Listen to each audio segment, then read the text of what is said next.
So this is the final video for the mythical creature assignment. By now you should have 3 different animal pictures coming together to create one mythical creature.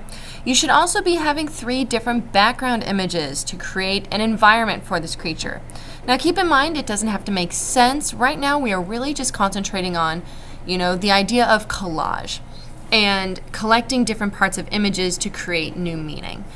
In this final video, what we're going to do is we're going to start adjusting these different layers and kind of changing the colors and making it a little bit more mythical in a way. So what you want to do first is we're going to select the image that we want to adjust. So I'm clicking on my lion. And what I'm going to do is I'm actually going to go to Image, Adjustments, and you can see that we have a variety of different ways that we can adjust color. So, if I go to brightness and contrast, I can brighten the lion. I can also darken the lion if I want. So I'm going to actually brighten it up, have a little bit of fun with it. Press OK. And I can also go to adjustments one more time, and I can actually change the hue and saturation. And if you remember hue and saturation, it's another word for color, if we're referring back to our elements and principles. And what we can do here is we can actually change the color of the lion.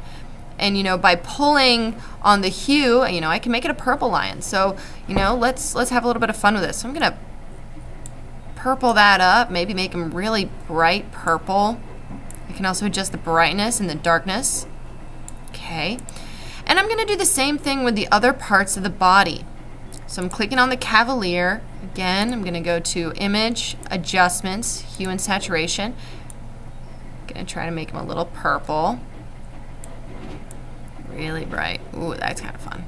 I like that drastic. That purple and that green makes it look like a Joker dog. All right. So there's that. And the last thing I'm going to do is I'm going to adjust the snake tail. Image, Adjustments, Hue and Saturation. Having a little bit of fun with it. Oh, yeah.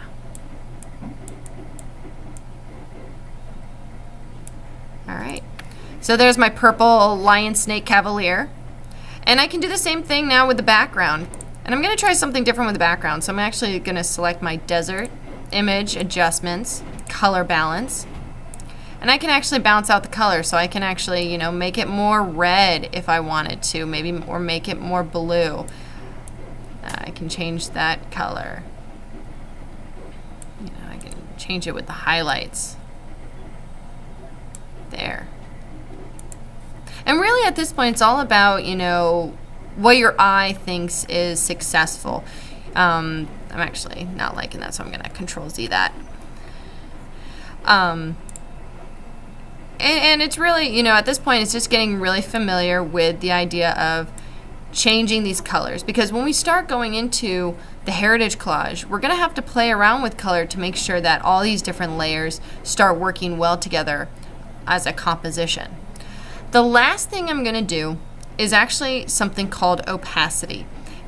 So I'm going to select this desert background, and I'm actually going to right click and duplicate it. So I actually have now 2 desert backgrounds. And what I'm going to do is, the last thing is opacity. Now opacity is essentially changing the see-throughness of an image. So when it's at 100%, it's solid. You can't see through it. But if I were to select that layer and go over to my layers and change the opacity lower, you can see if I turn off the one underneath it, it's slightly see-through. And what I'm actually going to do is I'm going to change the opacity for both of these. And I'm actually going to move it around. So it kind of looks, actually, yeah, kind of create this shadow effect. Kind of like a double exposure. And that way it kind of adds a little bit of dimension. When you add several things that have low opacity over each other, you really get a nice busy look. And that's really fun, especially when we start going into more collaging, how to fill up empty space. So at this point, what we're going to do is we're going to go File, Save As. Make sure that you're saving it as a PDF, JPEG, or PNG. And you're going to be submitting this under mythical creature under second quarter assignments.